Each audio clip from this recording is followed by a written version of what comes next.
Mark Twain. It was some literary giant. And I remember reading this. He said he was talking to a bunch of students at Oxford University. This was years and years ago.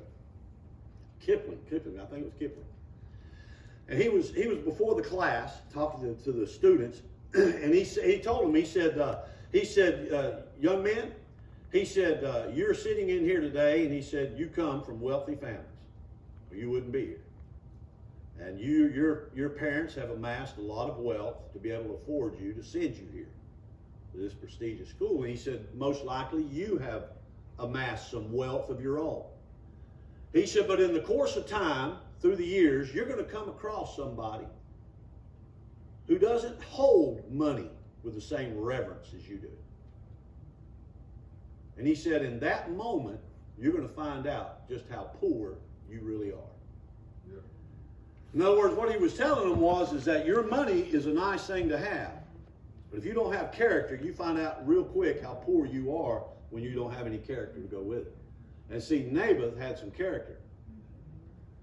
Because the standard thing is that everybody in this room, and I'm the same way, if I've got something and I sell it, I want to make money off of it. Right? And I say game, the name of the game is to make money. Right? Amen. Nothing wrong with making money. Don't get me wrong. I'm not setting you up. I'm not trying to make you feel. I'm not. The name of the game is to make money. But there is a point in everybody's life where you have to make a decision. Well, will my character allow me to do that? Should I sell to this? Or should I be involved with this? At some point you say, yeah, the money's good, but no, I don't want to, I'm not going there. I'm not going to do that to make money.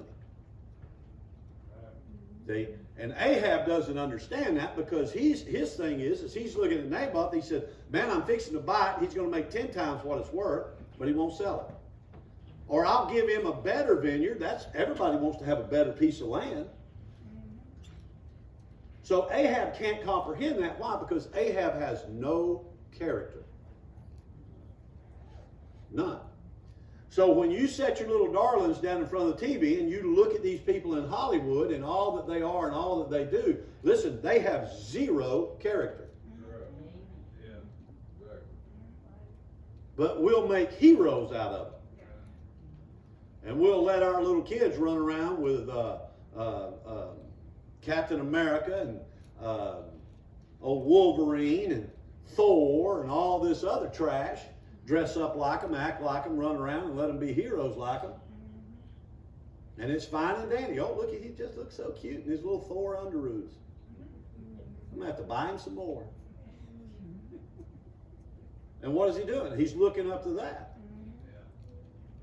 And he's following after it. You know what you ought to do? And I wish I would have done it, but I failed on this thing too. I failed miserably on it. You know what I should have done? I should have got me some posters made up of great preachers and put them in my kids' room.